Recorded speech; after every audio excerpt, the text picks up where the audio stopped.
आपने शरीयत कोर्ट के हवाले से ट्वीट किया, एक बड़ा मसला है पाकिस्तान में और ये ऑन गोइंग रहता है, लेकिन आप कह रहे हैं कि जी अल्लाह इनको अक्ल दे, इनको दुआएं दे रहे हैं आप। अभी तो ईद का चांद भी परसों देखना है बैठकर, लेकिन ये शादी के मामले में अभी से ये मामला शुरू हो गया। आपने देखा जाहिद गिशकुरी जो बड़े इन्वेस्टिगेटिव जर्नलिस्ट हैं, उनकी स्टोरी है कि 2 अरब रुपया हमने खर्च कर दिया है चांद देखने पे। जी जी। तो आप अंदाज़ा लगा लें कि ये मुल्क है, एक तरफ हमारे पास खाने को पैसे नहीं है, दूसरी तरफ हम जो रियासत है, मतलब बंदा हैरान हो जाता है इस मुल्क के अंदर। कि मैं आपको बताऊं कि जब ये बिल पेश हुआ कि कम उम्र बच्चियों से शादी नहीं हो सकती, तो मतलब सारी पार्टी, अच्छा ये पार्टीज़ का भी इशू नहीं है, मतलब ये हमारी हर पार्टी में एक इस तरह के अजीबोगरीब जाहिल लोग जो हैं वो मौजूद हैं। मतलब सऊदी अरेबिया ने, ईरान ने, पूरी दुनिया के जो इस्लामी मुल्क हैं, हम ईरान को एक बड़ा कंजर्वेटिव मुल्क समझते हैं, सऊदी अरेबिया को बड़ा कंजर्वेटिव मुल्क समझते हैं। वहाँ पर मुद्दत है कि आप 18 साल से या 16 साल से कम उम्र शादी आप नहीं कर सकते, उनकी मर्ज़ी की बगैर नहीं हो सकती। क्योंकि देखो ना, बड़ी सिंपल बात है, जब आपने इस्लाम ने कहा है कि मर्ज़ी की उम्र चाहिए, तो मर्ज़ी की उम्र के बाद आपने वो जो मर्ज़ी की उम्र कानूनी उम्र तय है। और ये बिल कायदे आज़म मोहम्मद अली जिन्ना ने पेश किया था सबसे पहले। अच्छा, अब ये इस मुल्क में ये इतनी एक फरसुदा लोग हमारे पे मुसल्लत हो गए हैं, ना इनमें कोई अकल है। और मोहम्मद बिन सलमान जो फरमारवा हैं सऊदी अरेबिया के, उन्होंने पिछले दिनों जो इंटरव्यू, पहले पुराना इंटरव्यू था लेकिन वो दोबारा चला, उन्होंने कहा कि कोई तशरीह जो है वो ज़मान और मकान के बग़ैर नहीं होती। उन्होंने कहा जो वक्त होता है मौजूदा, उसने कहा कैसे जो है वो 1000 साल पहले की तशरीह जो है आप मुझे कहेंगे कि मैं इस वक्त के ऊपर लगा दूं। अब मसलन इसी तरह ये जो चांद देखने का मामला है, देखें। अच्छा, मैं चांद पे आता हूँ ज़ुबैर साहब, मैं आपकी तरफ आता हूँ। ये इस्लामी नज़रियाती कौंसिल और शरीयत कोर्ट तो इसलिए बनाई गई थी कि इस्लामी अकायद को हमारी रोज़मर्रा जो समाजी ज़िंदगी है उसके मुताबिक हो। अगर ये इतने ही इदारे पुराने हैं तो फिर बहुत सारी हुकूमतें आईं, बहुत सारी रियासत के भी मुख्तलिफ अदवार हमने देखे। कभी हम मुजाहिदीन कहते थे, फिर हम दहशतगर्द कहते रहे, यानी मैं आइडियालॉजिकल ओरिएंटेशन की बात कर रहा हूँ रियासत की। लेकिन ये इदारे तो अपनी जगह पे बरकरार हैं। जो इनको ज़िम्मेदारी दी जाती है वो अपनी हैसियत के मुताबिक, रिसर्च के मुताबिक, चाहे हम उनको जाहिल कोई कहे या जो मर्ज़ी कहे। मेरा ख्याल है आपने बड़ा अच्छा सवाल किया है। यही डिलेमा है पाकिस्तान का कि रिलीजन के नाम पर हमारी तमाम हुकूमतें जो है ना बैकफुट पर जाती हैं, डरती हैं एक बड़ा फ़ैसला करने से, एक ऐसा फ़ैसला करने से जो आज बाकी तकरीबन, जिस तरह फवाद चौधरी बात कर रहे थे, सऊदी अरेबिया, ईरान और 50 दूसरे मुस्लिम ममालिक हैं, उनसे भी नहीं सबक सीख के ये हिम्मत नहीं करने के लिए तैयार होते कि पहला कदम उठाएं और आवाम को ये बताएं कि ये हम फैसला किया है हमने, और हम उस तरह से चलेंगे जैसे बाकी मुस्लिम ममालिक चल रहे हैं। जैसी सोच थी कायद-ए-आज़म मोहम्मद अली जिन्ना की। अगर डर और खौफ से, हर एक के डर और खौफ से, और यहाँ जाहिर बात है वो सो कॉल्ड मुस्लिम स्कॉलर्स या जो भी हैं उसमें बहुत अच्छे भी हैं, बड़े पढ़े लिखे भी हैं, लेकिन कंट्रीज़ वो आगे जाती हैं जो हिस्ट्रीज में फंसी नहीं रहती हैं, आगे चलने के लिए तैयार होती हैं। What was good in 1950 is not good in 2025। Science तरक्की कर चुका है, बहुत सी चीज़ें चेंज हो चुकी हैं, और उन चेंजेस को दुनिया ने, मुस्लिम कंट्रीज़ ने एक्सेप्ट किया और आगे चलना शुरू किया है। हम उधर ही फंसे हुए हैं। अब जो चांद देखने के हवाले से एक मुझे याद है जब फवाद साइंस एंड टेक्नोलॉजी के मिनिस्टर थे तो इनकी कन्फ्रंटेशन भी हुई। जी। अब उस किस्म के लोग बात करने के लिए तैयार नहीं होते, पब्लिक में पोजीशन लेने के लिए तैयार नहीं होते कि जी ये इतना बड़ा मजमा क्यों इकट्ठा होता है, किस लिए इकट्ठा होता है। और वो आप सोचें कि मतलब क्या कहना चाहिए, पब्लिक में बात कर रहा हूँ, मजाक लगता है कि सबसे टॉलेस्ट बिल्डिंग जो है उसके ऊपर खड़े होके वो अपने वो दूरबीनें लगा के देखते हैं एज इफ कि जी आप चांद से करीब हो जाएंगे। मतलब आप खुद सोचें कि ये कितनी मज़ाक़ बात है कि आप पूरे वो हबीब बैंक प्लाजा में टिपिकली वो होते थे, हालांकि हबीब बैंक प्लाजा के बाद और उससे बड़ी बिल्डिंग्स बन चुकी हैं। तो I think we have to, इसमें डिबेट होने दिया करें, let people talk about it. दूसरी तरफ भी राय होती है, ज़रूरी नहीं होती कि वही राय जो 1947 1947 में एक आ गई थी। मसला ये है कि हुकूमतें डरती हैं। अगर आज प्राइम मिनिस्टर कन्विंस्ड भी होंगे ना, शहबाज शरीफ कन्विंस्ड भी होंगे, जो मैं बात कर रहा हूँ, वो मीटिंग के दौरान नहीं बात करने देंगे, बिकॉज वो कहेंगे 10 लोग और बैठे हुए हैं और यही बात जो मैं और आप अभी कर रहे हैं, फवाद चौधरी कर रहे हैं, वो होने नहीं देंगे। हमें खौफ, यानी ये खौफ से निकल कर जो एज है उसके मुताबिक फैसले करने। उन्होंने भी चांद की बात कर दी, आपने भी चांद की बात करना चाहिए थी। इसमें कोई शक नहीं है कि जब आप साइंस और टेक्नोलॉजी के मिनिस्टर थे, साइंस टेक्नोलॉजी के इस्तेमाल से आप चीज़ों को उस धुंधलापन से आप वाज़े करना चाह रहे थे। आपको कॉन्फ्रंटेशन हुई, 2 अरब रुपए की आपने कहा कि इनको खर्च हो जाते हैं, खर्च किए हैं चांद देखने के लिए। अभी इतवार को फिर क्या होगा? एक तो मैं थोड़ा सा ज़ुबैर साहब की बात से ना, एक मैं आपको थोड़ा बताना ये चाहता हूँ कि देखें, जब जो मुस्लिम सियासत का आया हुआ सब कॉन्टिनेंट में, उस वक्त हालात ये थे कि जो टर्क कैलिफेट थी वो पहली वर्ल्ड वॉर के बाद जो है वो नीचे जा चली गई थी, और पाकिस्तान को देखा जा रहा था कि ये मुल्क जब बनेगा तो ये एक मॉडर्न इस्लामिक थॉट का मुल्क होगा। मैं ऐसे में बताना ये चाह रहा था कि 2 इदारे जो आपने बात की ना, शरीयत कोर्ट और ये जो है हमारी आइडियोलॉजी काउंसिल, ख्याल ये था कि इसको उन्होंने कहा कि देखें ना, इंटरप्रिटेशन आपकी भी है, मेरी भी है, ज़ुबैर साहब की भी है, ABC किसी की भी है।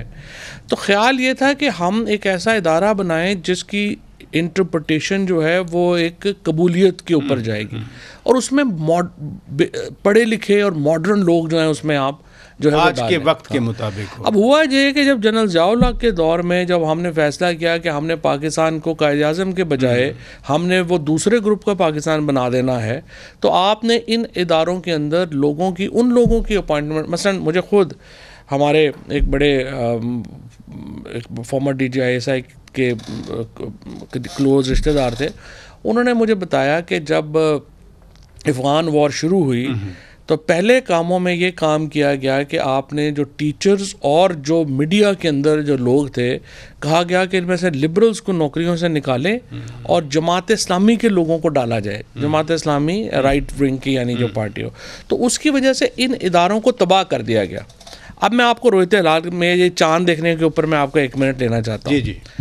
ये हुआ जब हमने ये सारा जो है किया, तो ये सारे जो रोहित हिलाल वाले हमारे मौलवी साहबान थे, मैं एक ही थे जी, जिनकी नौकरी के आप पीछे पड़ गया, आपने उनकी 50 साल नौकरी खत्म करवा दी। मेरे बुजुर्ग हैं, मेरा एहतराम है ज़ाती सतह के ऊपर, लेकिन देखिए मैंने उनसे ये कहा कि देखिए जनाब, ये फैसला करना कि चांद खाली आंख से देखना है या नहीं देखना, ये तो शरई है, इससे तो मेरा कोई ताल्लुक नहीं।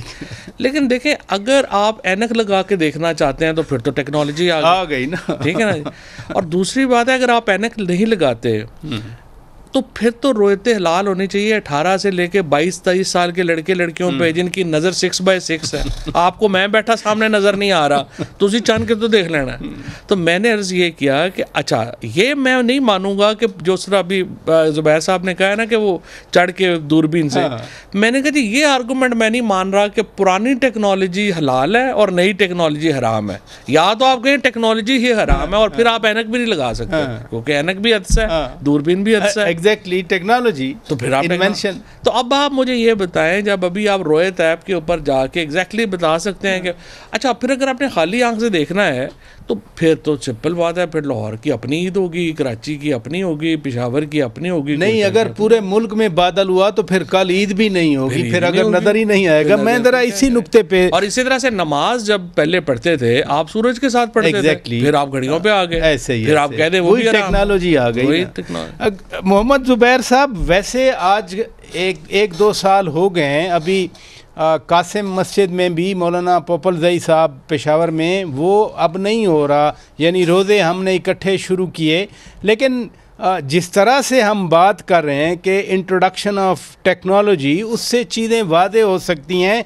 जब ये कंट्रोवर्सी बनती थी पोपल ज़ई साहब वाली, तो बहुत सारे दोस्त खैबर पख्तूनख्वा वाले एतराज़ उठाते थे कि जी हम पूरा सूबा जब चांद देखते हैं, हम शहादत आ जाती है, फिर बाकी पाकिस्तान क्यों नहीं मानता हमारी बात को। तो ये एक कौमी यकजहती का भी सवाल पैदा होता है ना, सिर्फ चांद देखना मकसद नहीं होता। सिंपल कौमी यकजहती का देखे ना, एक अगर चांद इज द बेसिस कि चांद देखेंगे तो ईद मनाई जाएगी या रमज़ान शुरू होगा या इस्लामी मंथ शुरू होगा, अगर इस चीज़ को माना जाए तो फिर चांसेस क्या हैं कि अगर जलालाबाद में चांद नज़र आ रहा है तो बहुत चांस है कि पेशावर में नजर आएगा कंपेयर टू द फैक्ट कि कराची में नजर आए। देखो ना, proximity of the region is cities is also important. Torkham border के इस पार नजर आ जाएगा। अगर ओमान में चांद नजर आ रहा है तो कराची में चांद ना नजर आना इज स्ट्रेंज, क्योंकि दोनों एक ही तकरीबन एरिया में है। सो दुबई में ईद हमेशा पहले होती है, कराची में बाद में होती है। या तो हमें इस्लामिक पॉइंट ऑफ व्यू से बताया जाए कि नेशन स्टेट का कॉन्सेप्ट है कि चांद अगर नजर आएगा पेशावर, अच्छा हम तो बचपन से ये सुन रहे हैं वो चारसदा में बन्नू में चांद नजर आ जाता है। अब मेरा तो ये ईमान है, बिलीफ है कि वहाँ भी अच्छे ही मुसलमान होंगे जो गवाही देते हैं, जो शहादत देते हैं कि हमें चांद नजर आ गया, लेकिन उनकी बात मानते ही नहीं है। यहाँ ये जो कराची में बैठे होते हैं, जो सेंट्रल एरिया है उसमें बैठ के देखते हैं। और फिर दूसरे मुझे जो इतराज़ है the whole spectrum of it, कि वो तकरीबन पता नहीं कितने लोग होते हैं, और फिर सूबाई रूत हिलाल कमेटीज़ होती हैं, और वो इतना टाइम लेते हैं। जब वो ऐलान होता है, जब उन्होंने चांद नज़र भी आ गया, भाई आप ऐलान कर देना चांद नज़र आ गया, उन्होंने वो पब्लिक फोरम जरूर यूज़ करना है, पूरा आधे घंटे की प्रेस कॉन्फ्रेंस करनी है, ये ज़रूर बताने के कौन कौन। तो पाकिस्तान के 25 करोड़ आवाम को कोई इंटरेस्ट नहीं है, आपने बता दिया, आपने ऐलान कर दिया। सो ये सारा एक जाहिर सी बात है, एक अपने आप को फेमस भी और पब्लिक फोरम भी यूज़ करना है, और उसके जो पर्क्स एंड प्रिविलेजेस हैं वो भी ज़ाहिर इस्तेमाल कर, ये अकोमोडेट करने के लिए किया गया। वैसे भी 2 अरब रुपए जो आप बता रहे हैं, हाँ एक ब्रेक लेने नादरीन, ब्रेक के बाद जब वापस आएंगे तो दहशतगर्दी के हवाले से ख़ास तौर पर जो अफ़गान एडमिनिस्ट्रेशन है, जिस तरह पनाहगाहें मौजूद हैं, मैं ये नुकात अपने दोनों मेहमानों के सामने रखूँगा एक ब्रेक के बाद। Stay with us. Welcome back Nadreen, आप रूबरू प्रोग्राम देख रहे हैं। चर साहब, अपने उलमाए कराम को आप दुआएं दे रहे हैं, जो भी कहें, लेकिन जो इस वक्त अफ़गान इंटरिम गवर्नमेंट है वो भी तो वही रेडिकल लोग ही हैं, और दहशतगर्दी जो पाकिस्तान में हो रही है उसकी बहुत सारी वजूहात हैं, लेकिन सबसे बड़ी वजह अफ़गान एडमिनिस्ट्रेशन की, मौजूदा अबूरी हुकूमत की इन दहशतगर्द तंजीमों की पुष्ट बनाई है।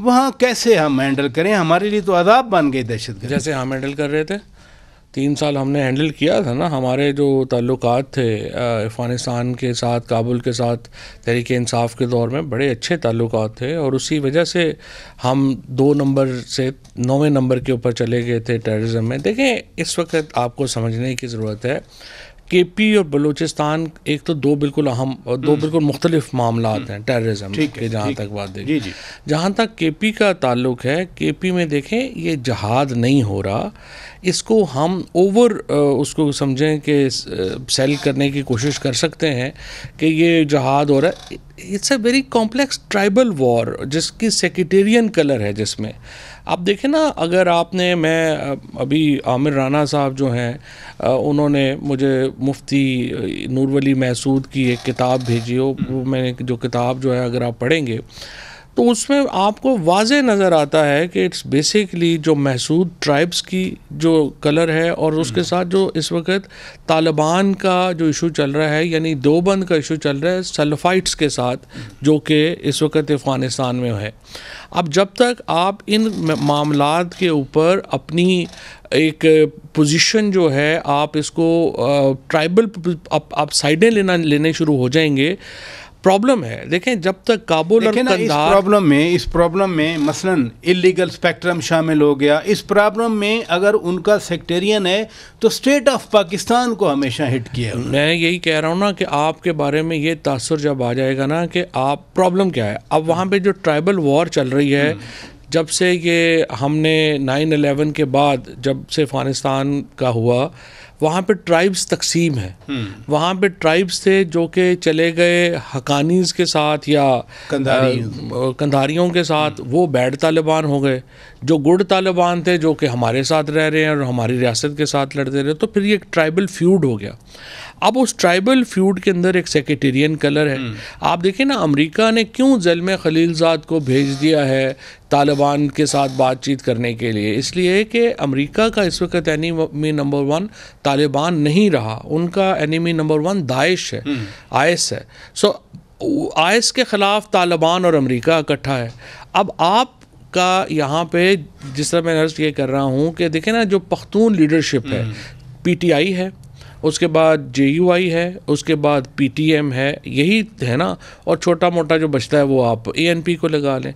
चारों कह रहे हैं ऑपरेशन ना हो, चारों जो लीडरशिप है, पख्तून लीडरशिप है, वो ऑपरेशन के हक में नहीं है। तो इसका मतलब यह है कि it's a far more complex issue than we think. इसमें कोई शक नहीं, very complex issue Mohammad Zubair sahab. लेकिन आप खुद भी गवर्नर रहे हैं, ज़िम्मेदारियाँ हुकूमतों की भी हैं। मसलन ये बाढ़ लगाई, आलमोस्ट 98% पाक अफगान बॉर्डर पर बाढ़ लग चुकी है और 450 अरब पैसे लग गए। और फिर ये नकलो हरकत को मॉनिटर करने के लिए छोटे कले फोर्ट्स बनाए गए, 92% फोर्ट्स भी लग गए, फोर्टिफिकेशन हो गई। लेकिन उसके बाद सूबाई हुकूमतों ने भी काम करना था, पुलिस की इस्तेदाद बढ़ानी थी, सीटीडी को स्ट्रेंथन करना था, वेपन देने थे। यहाँ वेपन दहशतगर्दों के पास लेटेस्ट होते हैं, जो पुलिस है उसके पास तो वही पुराना वेपन है। लेकिन फिर चीफ मिनिस्टर साहब जिम्मेदारी औरों पे डालते हैं, बाढ़ के हवाले से वो बात करते हैं। देखें जी, जाहिर सी बात है, मल्टी डायमेंशनल है, मल्टी इश्यूज़ हैं इसमें, और कोई एक तो इशू नहीं है जिसको एड्रेस करना है। बट मेरे नज़र में पाकिस्तान की जो पॉलिसी, अफगानिस्तान की पॉलिसी रही है जो 90s से, बल्कि उससे पहले शुरू हो चुकी थी, बट प्राइमरीली जो कि हमारी स्ट्रेटजिक डेप्थ की पॉलिसी, सोवियत यूनियन की मौजूदगी में जब जिहाद शुरू हुआ, उस वक़्त से जो अनरेवलिंग हुई है ऑफ द स्टेट एंटायरली, उसमें जो हमारी स्टेट की पॉलिसी रही है कंसिस्टेंटली वो बैकफायर होती रही है। मतलब इस हद तक बैकफायर हुई है कि जिसको आपने कहा स्ट्रेटेजिक डेप्थ पॉलिसी बनाई, उसको जनरल बाजवा साहब ने तकरीबन 30 साल के बाद अनाउंस किया कि अब हम उसको ऑफिशियली ख़त्म कर रहे हैं। इट हैड डेवास्टेटिंग कॉन्सिक्वेंसेज, ये उनके मुताबिक। तो वो तो डेवास्टेटिंग कॉन्सिक्वेंसेज अभी तक चल रहे हैं। आज भी अभी आपने सुना होगा, देखा होगा कि हमारे जो पाकिस्तान के स्पेशल एनवॉय हैं फॉर अफगानिस्तान, मोहम्मद सादिक साहब है उनका नाम, मोहम्मद सादिक साहब। आई मीन ये तो इतनी ज्यादा स्ट्रॉन्ग डिप्लोमेटिक एफर्ट रिक्वायर्ड हैं, और आपने साल में एक मीटिंग देखी होते हुए, एक। बिलावल भुट्टो 16 महीने तक फॉरेन मिनिस्टर रहे थे, और आई थिंक उस जो पीडीएम में हुकूमत थी उसमें मैं सबसे ज़्यादा जो क्रेडिट देता हूँ, जो मिनिस्टर इफेक्टिव थे वो बिलावल थे। यूएस गए हैं पता नहीं 8-10 दफ़ा, बड़े अच्छे तरीके से रिप्रेजेंट करते थे, अंडरस्टैंड भी करते हैं पाकिस्तान के इश्यूज़ को। रशिया भी गए, चाइना भी गए, अगर नहीं गए तो अफगानिस्तान नहीं गए। भाई सबसे ज़्यादा जिसके साथ आपको ज़रूरत है, तो आपको तो सबसे पहले एट द हाईएस्ट कह रहे हैं ना कि आपका प्रॉब्लम डायरेक्टली वहाँ से आ रहा है कि वहाँ जो हुकूमत बैठी हुई है, तो आपने एंगेज कितनी दफ़ा किया उस हुकूमत को? आप तो नाराज़ होकर अपना बैठ जाते हैं कि जी वो जब तक वो एक्सेप्ट नहीं करेंगे हमारे टर्म्स, तो हम उनके साथ बातचीत ही नहीं करेंगे। अभी फर्स्ट टाइम बात की, सादिक साहब बाहर आए, उन्होंने बड़ा कहा कि जी हमने बड़े अपने पॉइंट ऑफ व्यू भी दिए, उनके भी पॉइंट्स ऑफ व्यू सुने। जब हम ये कह रहे हैं कि TTP is a representative of the Afghan Taliban, वो भी हमने पता नहीं जाके 10-15 साल के बाद एक्सेप्ट किया कि टीटीपी जो है वो अफगान तालिबान दोनों भाई भाई हैं, हमेशा से भाई भाई थे।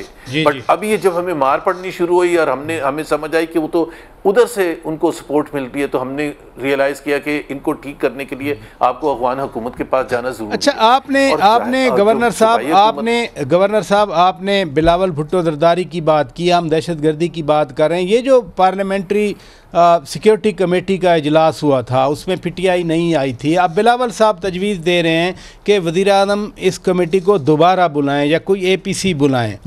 आपके ख्याल में ये है, अब फिजिबल है कि वज़ीर-ए-आज़म अगर बुलाएं भी सही तो पीटीआई आ जाएगी? मेरा ख्याल है, देखें वो मैं तो ये जो पहली भी मीटिंग हुई थी, मैं समझता हूँ कोई भी मीटिंग इस पर होनी थी तो उसमें पीटीआई को मौजूद होना चाहिए था। आप अपनी नाराज़गी आप कहें कि जी हम इस पर आना नहीं चाहते, लेकिन हमारा एक बंदा जाएगा और वो अपना पॉइंट ऑफ व्यू प्रेजेंट करेगा, और आप जाके प्रेजेंट करते। तो जब आप पार्लियामेंट के मेंबर हैं, आप जाते हैं ही हैं पार्लियामेंट में, तो फिर नेशनल सिक्योरिटी की मीटिंग अटेंड करने में मेरा ख्याल है कोई आपका कोई ऐसा नहीं होता कि आपने कॉम्प्रोमाइज़ कुछ कर लिया। बट हैविंग सेड दैट कि पीटीआई का जहाँ तक रिस्पॉन्सिबिलिटी थी, ये जो मीटिंग बुलाई गई थी ये बिल्कुल कैमरास के लिए थी, इसका कोई मकसद नहीं था। पहली बात तो ये कि फरवरी 2024 में जो असेंबली आई थी और पूरे 2024 में अगर आप खुद देख लेंगे दहशतगर्दी के वाक़यात कितने हुए थे।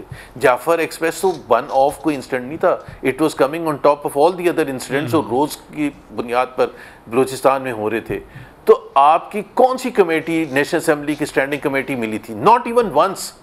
स्पीकर को क्यों नहीं ख्याल आया कि जी ये इतना इंपॉर्टेंट काम है? स्टैंडिंग कमेटीज का काम क्या है? जो इश्यूज हैं, अगर इंटरनल सिक्योरिटी की है या डिफेंस की है या जो भी उससे रेलिवेंट कमेटी है, why was it not meeting?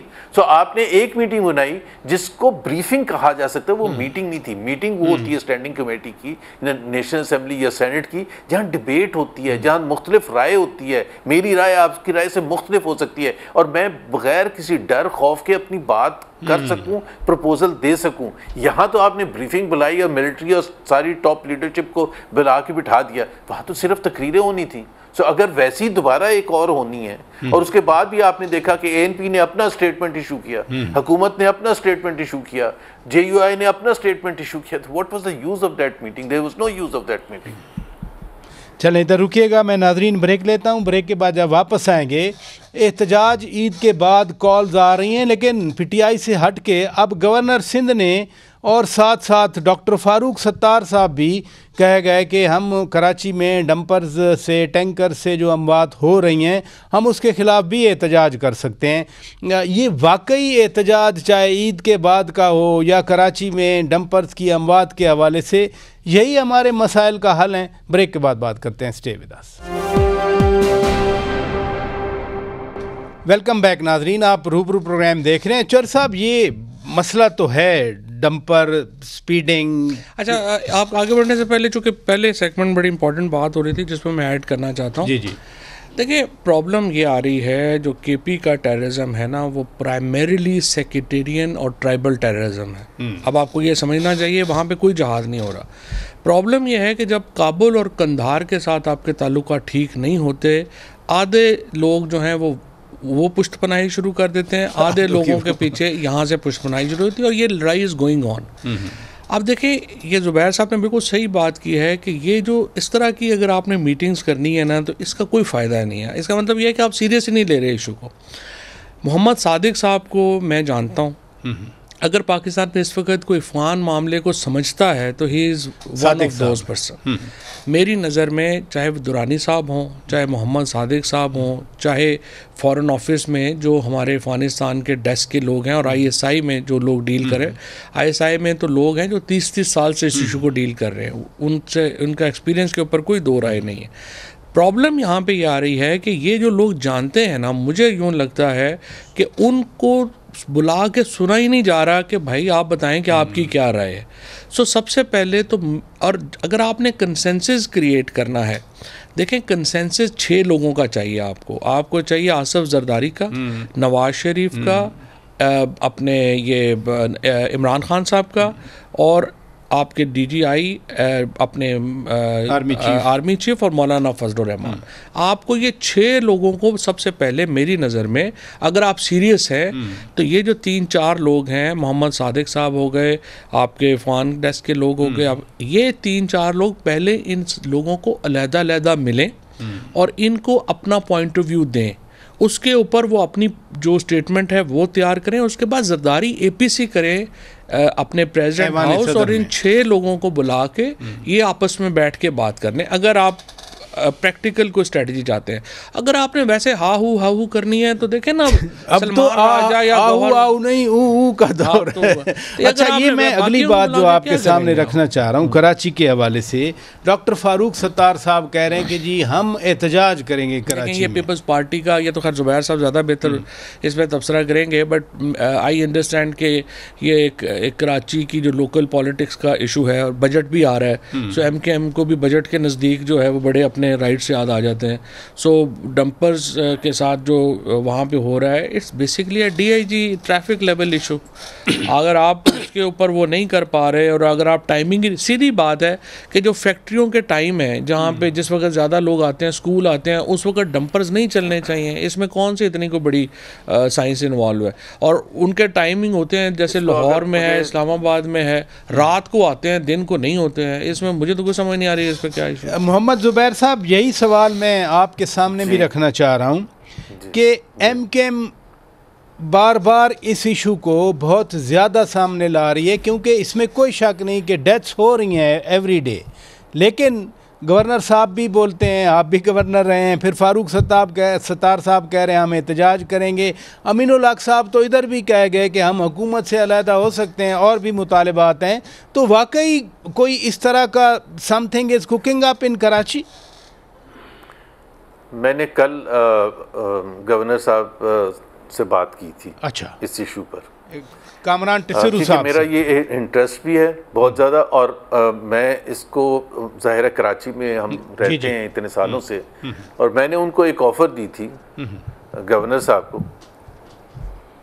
मैंने उनको ये कहा था कि गवर्नर साहब, मैं आपके पास आता हूँ और हम निकलते हैं 3 घंटे 4 घंटे के लिए कराची की किसी जगह आप जहाँ कहेंगे। अच्छा। और अपने साथ बिठा लें एक्सपर्ट्स को जो नोट करेंगे खिलाफ वर्जियाँ ट्रैफिक की कौन कर रहा है। आई मीन इट इज़ बिल्कुल MKM इसको पॉलिटिकल उसके लिए बना रही है। MKM की जो शोहरत हुई थी इनिशियली 1980s में, वो एक इंसिडेंट था जिसमें बस ड्राइवर ने किसी लड़की को तो उसको एथनिक इशू बना के पेश किया गया था, और उससे MKM ने इतनी ज़्यादा पॉपुलैरिटी गेन की थी। They are trying to make a political issue out of this. There is nothing else to it. It is a serious issue, traffic a very very serious issue. But उसका जो ये अगर कहें कि जी motorcycle वाले जो हैं वो मासूम हैं और डंपर वाले सारे ख़राब हैं, तो मेरा ख्याल है ये बिल्कुल गलत तरीके से पेश किया जा रहा है। इसमें एथनिक एस्पेक्ट पेश किया जा रहा है। अगर मैं अभी किसी को भी चैलेंज करता हूँ, सबसे ज़्यादा खिलाफ वर्जी अगर मतलब यहाँ तो मोटरसाइकिल वाले समझते हैं कि ट्रैफिक रूल्स उन पर अप्लाई ही नहीं होते हैं। ये मैं बिल्कुल ओपनली कह रहा हूँ। आप किसी अपने नुमाइंदे को कहें कि आप 3 घंटे देख, वैसे ये हर शहर में ऐसा ही है, हर शहर में ऐसा ही है। हर शहर में कराची की ट्रैफिक ज़्यादा तो कराची में ज़्यादा होता है, ज़्यादा हमें महसूस होता है। बट पॉइंट ये है कि वो तो ओवरऑल पूरा ट्रैफिक का निज़ाम कराची में बैठ चुका है, कंप्लीटली कोलैप्स हो चुका है, and it has been going from bad to worse. So something has to be done about it. उसके लिए वो अगर गवर्नर साहब इनिशिएटिव लेते हैं वो बिल्कुल लें, लेकिन अगर इसको पॉलिटिक्स के लिए इस्तेमाल करने की कोशिश की जाएगी तो that is not the proper way of doing it. कि MKM अपनी जो एक बका की जंग है, जहाँ उनको कोई पजीर राय नहीं है, वोट नहीं है, तो उन्होंने कुछ ना कुछ तो क्रिएट करना है, एंड दैट इज। जब आपने गवर्नर कामरान टिसूरी साहब को ये तजवीज़ दी तो उन्होंने क्या आगे जवाब दिया? वो मान गए या उन्होंने कुछ और? उन्होंने कहा कि जो मैं ऑल पार्टीज कॉन्फ्रेंस बुलाऊंगा उसमें आप आना चाहेंगे? मैंने कहा जी मैं बिल्कुल आना चाहूँगा, क्योंकि ये एक ऐसा मसला है जिससे जाहिर बात है Karachi is the financial hub. अगर ट्रैफिक इतनी ख़राब होगी, इतना निज़ाम ख़राब होगा, आए दिन खराब होता चला जा रहा है, मतलब देयर इज नो कंट्रोल, जो मर्जी है जो करता है। और मैं इसमें किसी को भी ये नहीं कह रहा कि कोई कसूरवार नहीं है, डंपर वाले नहीं है, मर्सिडीज बड़ी बड़ी गाड़ियां चलाने वाले भी हैं, सबसे पढ़े लिखे लोग भी हैं, तो जब वो देखते हैं कितनी पसमानदा और आई वुड से कि इररिलेवेंट है कि अभी भी बस जो जुबैर साहब कह रहे हैं कि MKM सर्वाइवल की जंग में है, वो इधर इत्तेहादी हैं, उधर 17-18 सीटें आ गई, 19 सीटें। मैं यही कहना चाह रहा हूँ कि अभी देखें ना, सिंध शायद वो वाहिद प्रोविंस है, पंजाब और KP की पॉलिटिक्स बड़ी आगे चली गई है यहाँ से। वो डेवलपमेंट की पॉलिटिक्स है, राइट्स की पॉलिटिक्स है, वहाँ पे अभी भी इसी पे फंसे हुए हैं कि जी फलाना फलाने के घर पैदा हो गया था तो हम उसके खिलाफ हो जाए, तो फलाना, ये कोई पॉलिटिक्स है? ये MKM को भी इससे निकलना चाहिए और कम टू द राइट्स की पॉलिटिक्स के ऊपर आए। ये पता नहीं किसको अभी तक उसी में फंसे हुए हैं, ये भी इसी में फंसे हुए हैं। लेकिन वोट अब कौन सा मिला है? जुबैर साहब यहाँ तो हो कि MKM को बड़ा इसके ऊपर वोट मिल रहा हो, इसके ऊपर वैसे ओवरऑल है सिंध में, मैं पीपल्स पार्टी का भी यही प्रॉब्लम है, MKM is not the only one, कि वो सिंधी पॉलिटिक्स में फंसी हुई है, वो महाजर पॉलिटिक्स में फंसी हुई है। बस कर दो यार, अब जो है 2025 में ये इशू है कोई। चलें, बहुत शुक्रिया जनाब फवाद चौधरी साहब, आप तशरीफ़ ले आए। गवर्नर सिंध, साबिक गवर्नर सिंध मोहम्मद ज़ुबैर साहब, आपने वक्त दिया। नादरीन, इतना कुछ हमारी तरफ से, इजाज़त दीजिए, खुदा हाफिज़।